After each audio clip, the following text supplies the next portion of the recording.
Halo kawan-kawan, apa kabarnya? Balik lagi di channel Agri Ismi. Oke kawan-kawan, kali ini kita akan coba bahas mengenai beras. Nah, apa yang terjadi dengan beras Indonesia? Kenapa beras Indonesia bisa lebih mahal dibandingkan beras-beras luar atau beras impor?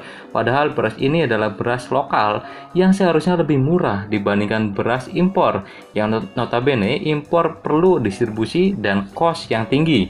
Tapi kenapa Indonesia bisa lebih tinggi berasnya dibandingkan Vietnam, Thailand, ataupun negara-negara lainnya? Oke, kita akan simak berikut ini. Tapi jangan lupa subscribe dulu, Mamen. Thank you.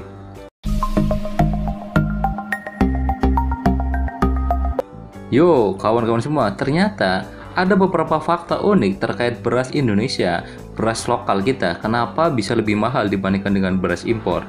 Oke, kita simak dulu data dan fakta yang ada. Oke, pada tahun 2019, rata-rata beras internasional mulai dari Thailand itu harganya sekitar 5.800 per kilogram.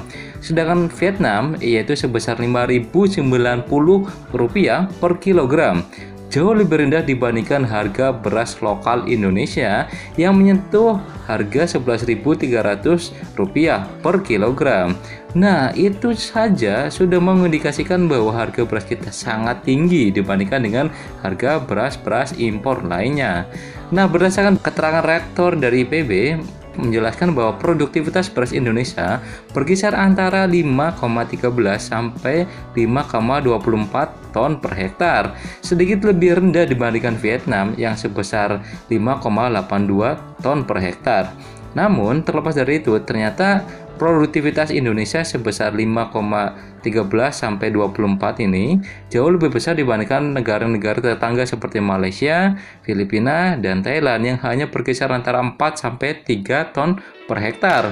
Nah, mungkin dari sisi produktivitas Indonesia lebih tinggi ya. Dari sisi produktivitas kita menghasilkan lebih banyak beras dibandingkan dengan negara-negara tetangga.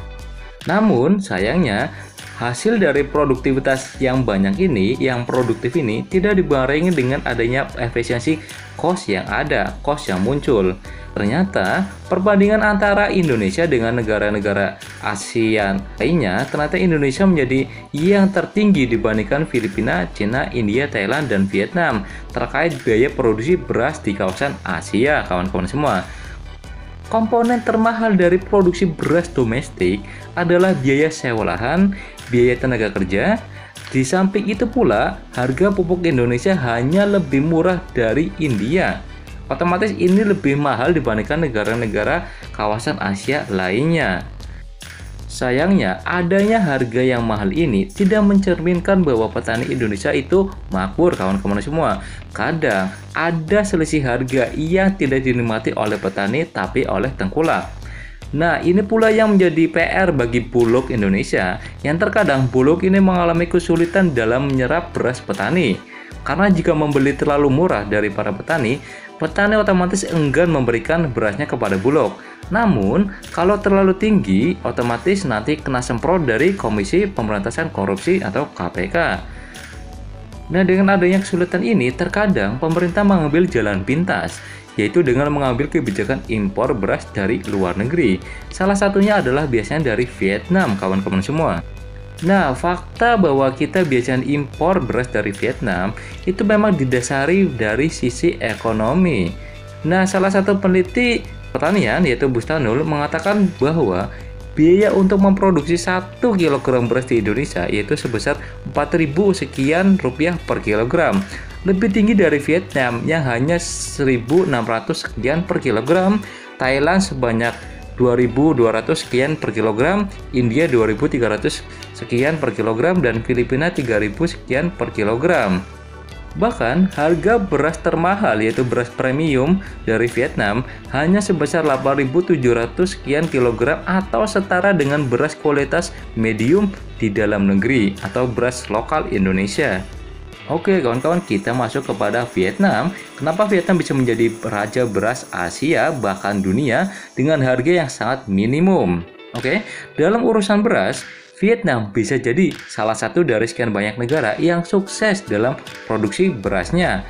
Dengan produksi beras tahunan rata-rata di atas 28 juta ton per tahun, negara Vietnam menjadi salah satu dari pengekspor beras dunia sejak beberapa tahun belakangan. Nah, ada beberapa alasan kenapa Vietnam bisa menjadi raja beras dunia. Salah satunya diungkapkan oleh representatif dari FAO, yaitu Ageng Herianto, yang menjelaskan bahwa di negara Vietnam tersebut, pengembangan lahan untuk sawah padi diatur sangat ketat oleh pemerintah. Hal itu memungkinkan penanaman padi dilakukan di lahan yang sangat luas dan terkonsentrasi dengan dukungan infrastruktur yang memadai hingga pasca panen. Di sisi lain, pengusahaan lahan oleh negara meminimalkan alih fungsi lahan oleh petani. Nah, di Vietnam ini, lahan dikuasai oleh negara, kawan-kawan semua, sehingga tidak boleh ada perubahan atau konversi. Wajar lahan tetap luas. Berbeda dengan Indonesia yang dikuasai oleh pribadi. Jadi ketika ada developer, contohnya perumahan, otomatis petani bisa sangat mudah menjual lahannya kepada developer tersebut. Nah, berbeda sekali dengan negara Vietnam yang ternyata kepemilikannya diatur sangat ketat oleh pemerintahnya. Selain itu, ternyata negara Vietnam sangat didukung dengan faktor geografi, kawan-kawan semua. Nah, di negara Vietnam ada Sungai Mekong yang sangat mendukung dan sangat flat atau tidak berbukit-bukit, sehingga gampang dan sangat cocok untuk tanaman padi dalam skala yang sangat luas. Nah, di Mekong ini lahan sangat flat, jadi satu, sehingga menjadi efisien untuk penggunaan peralatan mekanisasi, irigasi, ongkos pemasaran, dan sebagainya. Hal itu yang membuat berasnya relatif lebih murah dibandingkan dengan negara-negara lainnya, kawan-kawan semua. Nah, dengan adanya lahan yang flat seperti ini, otomatis mekanisasi jadi lebih mudah. Penggunaan alat-alat seperti rice transplanter atau bahkan rice harvester akan bisa lebih mudah digunakan dibandingkan dengan karakteristik negara yang banyak pegunungannya.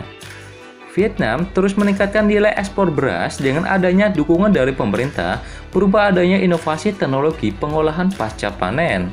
Para petani Vietnam ternyata telah menerapkan teknologi pasca panen seperti menggunakan mesin memanen kombinasi modern atau rice harvester dan teknologi pemrosesan padi yang canggih.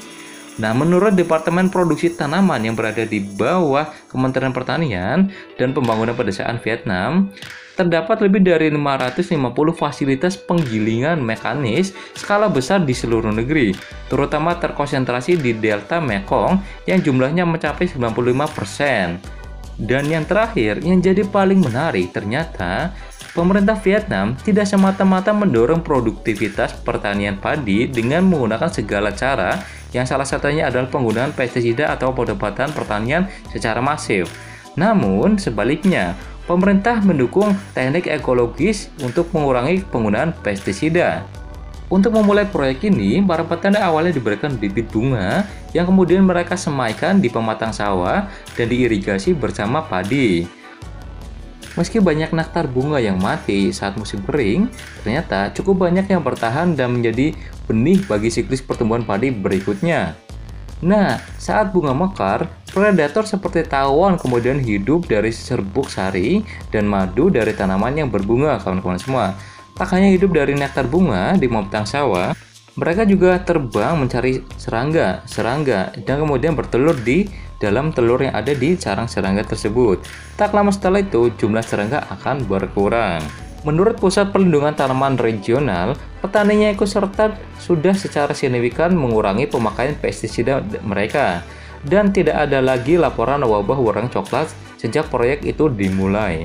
Ternyata ada konsep ekologi yang bisa kita kembangkan untuk bisa meningkatkan produktivitas dari tanaman padi kita, kawan-kawan semua. Ini sudah dibuktikan oleh negara Vietnam, kenapa negara Indonesia tidak? Oke kawan-kawan, semoga kita menjadi bangsa yang lebih baik lagi di sektor pertanian. Terima kasih, tetap ikuti channel ini dan jangan lupa subscribe dulu, momen. Thank you.